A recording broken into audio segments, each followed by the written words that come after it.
We have a new IBO World Super Bantamweight Champion sa ngalan ni Liam Davis. Ito ay matapos dispatchahin sa loob lamang ng 2 rounds ni Liam Davis ang Mexicanong si Eric Robles Ayala.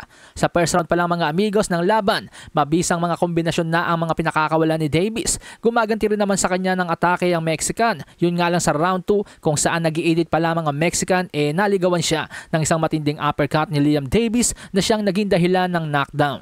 Nagawa pang tumayo ni Eric Robles Ayala dahil pusong Mexican ayaw magpagapi basta-basta. Pero wala na pong sinayang na segundo ang undefeated British fighter sapagkat pagtayo nga po ng Mexican fighter pinaulan na nakaagad ni Liam Davis si Eric Robles Ayala ng mag-asawang suntok na siyang nagatid muli sa canvas sa Mexican at naging hudyat ng pag-awat. Kaya naman the winner by second round TKO and the new IBO Super Bantamweight Champion of the World, Liam Davis, na ngayon ay nag-improve na nga po ang kartada sa 16 wins, no losses, no draws with 8 knockouts. At hindi lang yon mga amigos, he is now the number 5 WBC Super Bantamweight contender. So kung magtatagal pa si Naoya Inoue sa Super Bantamweight Division at magpapanalo pa itong si Liam Davis, hindi po malabong maging number 1 contender pa ito ni Naoya Inoue.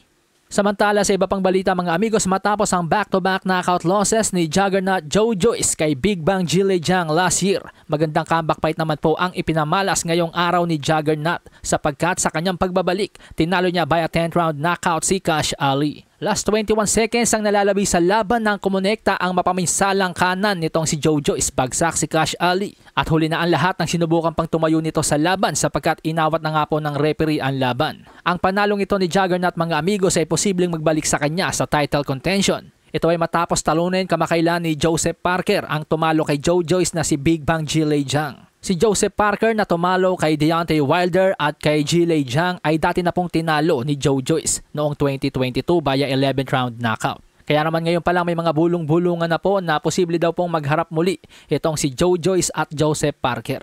Sa iba pang balita mga amigos, matapos nga pong dispatchahin sa loob lamang ng 4 na rounds ni William Cameron Cepeda si Maxi Hughes. Kino-call out na nga po ngayon ng Golden Boy Promotions ang WBC World Lightweight Champion na si Shakur Stevenson. Minention ni Oscar De La Hoya sa kanyang tweet si William Cepeda at itong si Shakur Stevenson at agad naman pong nag-reply si Shakur Stevenson na sinabi ang mga katagang, "I'm ready in July, let's make it happen, hit my promoter, Oscar." So pinakokontak na nga po ni Shakur Stevenson kay Oscar De La Hoya ang kanyang promoter na si Bob Arum ng Top Rank. Sa magkaibang post, sinabi rin po ni Shakur Stevenson na wala talaga siya naka-line up na laban sa ngayon at si William Cepeda talaga ang kanyang number 1 contender, so kailangan daw talaga ikasa ang sagupaan na ito.